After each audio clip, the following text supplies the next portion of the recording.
শুভ সকাল আমার প্রিয় বন্ধুরা, আশা করছি তোমরা যে যেখানে আছো সকলে ভালো আছো, সুস্থ আছো। বীরভূম জেলার ছোট্ট একটি গ্রাম থেকে আমি দৈবকী তোমাদের সকলকে জানাই আমার ব্লগ চ্যানেলে অনেক অনেক স্বাগত, অনেক অনেক ভালোবাসা। এখন বাজে সকাল 5টা। ঘুম থেকে উঠেই সদর দরজাটা খুলে দিলাম, তারপরে মারুলি দিলাম, তারপর দেখো আমি উঠোনগুলো ঝাড় দিতে শুরু করলাম। আর আগে এই যে ওপরটা দেখছো ঢালাই করা আছে, ওই দিকটা ঝাড় দিয়ে নিচ্ছি। ওপরগুলো আগে ঝাড় দিয়ে নেব, তারপর আমি নিচের উঠোনটা ঝাড় দিয়ে নেব। তো বন্ধুরা, ভিডিওটি স্কিপ না করে সম্পূর্ণ দেখার অনুরোধ রইল তোমাদের কাছে।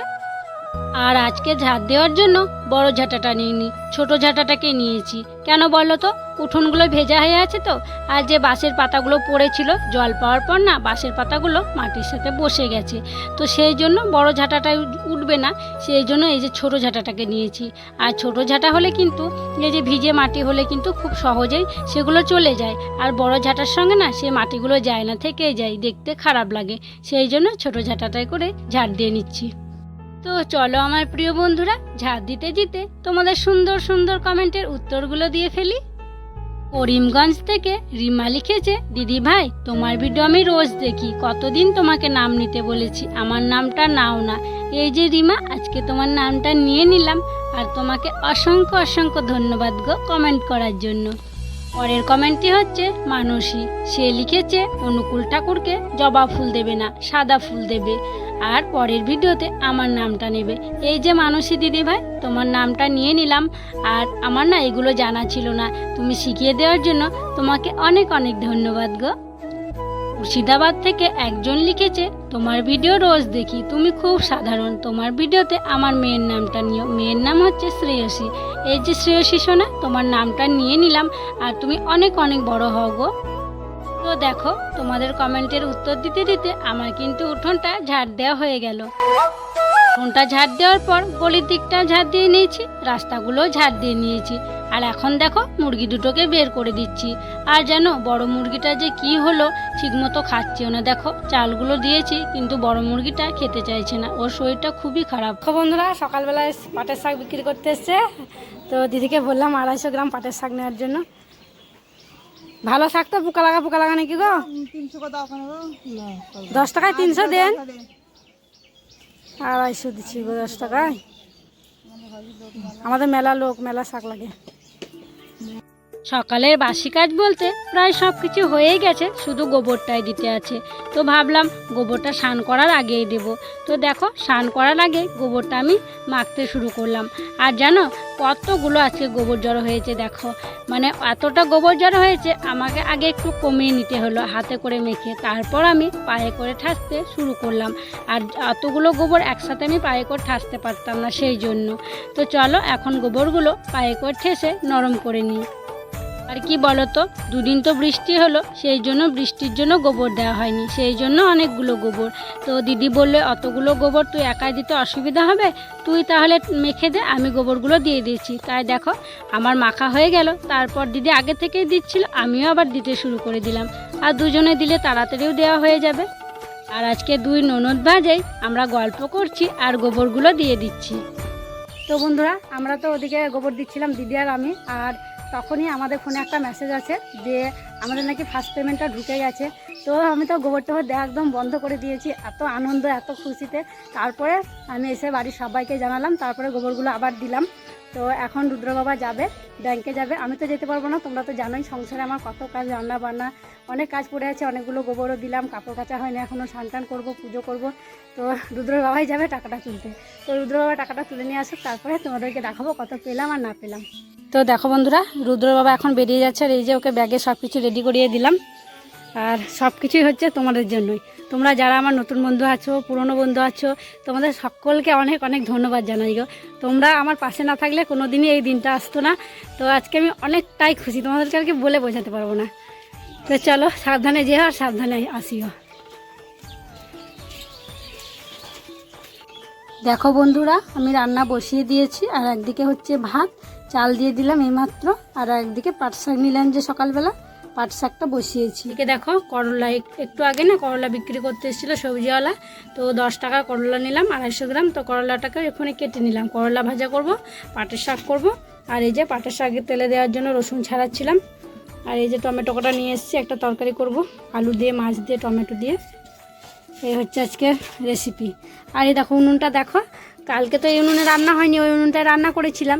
তো এগুলো বৃষ্টি পড়ে কেমন একটু হয়েছিল, তো কালকে আমি মাটি দিয়েছিলাম আমাদের ওই ভাঙা ঘরের মাটিগুলো, তো কেমন যেন চটা চটা উঠে গেছে। তো আজকে মানে উনুনটা যখন লেপবো একটু গোবর লেপে দেবো, তাহলে ঠিক হয়ে যাবে। তো চলো আমি রান্নাবান্নাটা করে নিই। আর রুদ্র বাবা এখনও আসেনি, আমি একটু আগে ফোন করলাম, তো ও বললো আসছি দাঁড়াও একটু পরে, মানে চলেই এসছে কাছাকাছি। তো দেখো বন্ধুরা, রুদ্র বাবা চলে এসছে। এই দেখো কত ঢুকলো গো। বলো বলো, পরে বলবা। পরে বলবো কি, আমি একটু না বলে রাখি যে আজ পর্যন্ত আমি অতগুলো টাকা হাতে লাগিনি, সত্যি লাগিনি। আর কি নিয়ে এসছো এত কিছু ব্যাগে? তো চলো চলো চলো জল খাও। ওরে বাবারে কি গরম গো, আজকে এত রোদ, কি বলবো, প্রচণ্ড রোদ। উফ। তো চলো বন্ধুরা রান্না বান্নাটা সেরে নিই, তারপর তোমাদেরকে দেখাবো কত টাকা রুদ্র বাবা তুলে নিয়ে এসেছে। তো বন্ধুরা তোমাদেরকে তো আগেই বলেছি, আজকে আমাদের ইউটিউবের ফার্স্ট পেমেন্ট ঢুকে গেছে। এই যে ফার্স্ট পেমেন্ট তুলে নিয়ে এসেছে রুদ্র বাবা এখন আমার হাতে। আর এটা আমার হাতে এসেছে শুধুমাত্র তোমাদের ভালোবাসায়। তোমরা না থাকলে কিন্তু এটা কখনোই আমার হাতে আসছো না। তোমাদেরকে কি বলে যে ধন্যবাদ জানাবো আমি মানে বলার ভাষা পাচ্ছি না। তোমরা আমার কাছে ভগবান রূপে এসছো। আমি কোনো দিনও যেন ভাবতে পারিনি যে এই গ্রামে পড়ে থাকা একটা মেয়েকে তোমরা এতটা ভালোবাসবে, এতটা সাপোর্ট করবে। সত্যি তোমাদেরকে ধন্যবাদ মানে জানালেও অনেক কম জানানো হবে। তো এই টাকা নিয়ে আমাকে অনেক কিছু করতে হবে। আমার শাশুড়ি মা অসুস্থ, শাশুড়ি মায়ের চিকিৎসা করাতে হবে। শ্বশুরমশাই অসুস্থ, শ্বশুরমশাইয়ের চিকিৎসা করাতে হবে। অনেক ধার বাকি আছে, সেগুলোকে মেটাতে হবে। আর এখানে হচ্ছে কত টাকা আছে সবাই তো বলে না, সবাইকে দেখেছি কেউ বলে না। ইউটিউবে আর কি এটা নিয়ম নেই বলার, আর কি মানে সবাই সবসময় তো সমান টাকা দেয় না। তো যাই হোক, এখানে আছে একটা ফোনের দাম, ওই OnePlus Nord 3 5G যে ফোনটা আছে, ওই ফোনটা হয়ে যাবে এই টাকাতে। সত্যি আমি স্বপ্নেও কল্পনা করতে পারিনি যে এতগুলো টাকা আমি একসাথে আমার হাতে পাবো। তো সব কিছুই হয়েছে তোমাদের জন্য। তো তোমরা এভাবেই আমাকে সাপোর্ট করো, আমার পাশে থাকো। আর তোমরা যদি আমার পাশে থাকো, আমার পরিবারের মুখে হাসি ফুটবে। আজকে আমার পরিবারের সবাই খুব খুব খুশি, খুব আনন্দ। তো যারা নতুন বন্ধু হয়ে আমার এই ভিডিওটা দেখছো তাদেরকে বলছি তোমরা আমার পাশে থাকো। যারা পুরনো বন্ধু আমাকে সাপোর্ট করছে, তোমরাও আমার পাশে থেকে আমাকে সাপোর্ট করো, এইটুকুই তোমাদের কাছে বলার আছে। আর তোমাদেরকে আবারও জানাচ্ছি অনেক অনেক অনেক ধন্যবাদ গো। যাই হোক, রুদ্র বাবা যখন গেছিলো ব্যাংকে টাকাটা তুলতে, তখন ওকে বলেছিলাম যে আমাদের এখানে পাড়াতে কি গোপাল ঠাকুর আছে, গোপালের জন্য মিষ্টি আনার জন্য। আর পাড়ার ছোট ছোট বাচ্চারা আছে, তাদেরকে একটু মিষ্টি খাওয়াবো। আর আমি মনে মনে ঠাকুরকে খুব ডাকতাম যেন তো আমার পেমেন্টটা ঢুকুক, আমি সাকসেস পাই ইউটিউব থেকে, তাহলে ঠাকুরকে আর কি মিষ্টি খাওয়াবো সব বলেছি। তো তার জন্য ঠাকুরের জন্য মানে মিষ্টি নিয়ে আসা হয়েছে। তো দেখো আমি স্নান টান করলাম বিকেলবেলা আবার। তো আমি এখন ঠাকুরকে ভোগ দিয়ে আসবো, তারপর পাড়ার কিছু বাচ্চাদেরকে মিষ্টি খাওয়াবো। তো বন্ধুরা এই যে হচ্ছে আমার শাশুড়ি মা। তো তোমরা শাশুড়ি মায়ের মুখে শুনেলাম যে শাশুড়ি মাকে কতটা খুশি। মা আমি কতটা খুশি, খুব খুশি, মা খুব খুশি। দেখছি তো সবাইকে বন্ধু, আমার বন্ধুদেরকে আশীর্বাদ করে দাও, সবাই যেন ভালো থাকে। হাত তুলে আশীর্বাদ করো। মা তো অসুস্থ, তোমরা তো জানোই, গলার আওয়াজটা খুব জোরে হচ্ছে না, তোমরা শুনতে পেলে নাকি জানি না। তো দেখো বন্ধুরা, আমি এখন যাচ্ছি ওই যে যেখানে গোপাল আছে সেই কাকাদের বাড়িতে। আর আমি জানো ঠাকুরকে খুব ডাকতাম যে ঠাকুর আমাকে একটু পথ দেখাও, আমি যেন কিছু করতে পারি আমার পরিবারের জন্য। তো দেখো ঠাকুরকে এত ডাকার পর ঠাকুর তোমাদেরকেই পাঠিয়েছে ভগবান রূপে আমার কাছে। আর তোমরা আমাকে সাপোর্ট করেছো বলেই আমি কিন্তু ফার্স্ট পেমেন্টটা পেয়েছি। আর ফার্স্ট পেমেন্ট পাওয়া মাত্রই আমি দেখো এই যে গোপুসোনাকে মিষ্টি খাওয়াতে এসেছি। আর জানো রুদ্র বাবা যখন গেছিলো ওকে বলেছিলাম যে বাচ্চাদের জন্য কয়েকটা মিষ্টি নিয়ে আসিও, ছোট ছোট যারা বাচ্চা আছে বাচ্চাদেরকেও আমি একটা করে মিষ্টি খাওয়াবো। তো দেখো রুদ্রসোনা তার বন্ধুদেরকে ডেকে নিয়ে এসেছে আর সবাইকে মিষ্টি খাওয়াচ্ছে। বন্ধুরা আজকের ভিডিওটি আর বড় করছি না গো, এখানে শেষ করছি। তোমরা সকলে ভালো থেকো আর এভাবেই আমাকে সাপোর্ট করো, আমার পাশে থেকো। আর যারা নতুন বন্ধু হয়ে আমার এই ভিডিওটি দেখছো তাদেরকে আমার পাশে থাকার জন্য অনুরোধ করছি। আর যারা পুরনো বন্ধু হয়ে আমার পাশে আছো তাদেরকে আমার অসংখ্য অসংখ্য ধন্যবাদ, অনেক অনেক ভালোবাসা গো।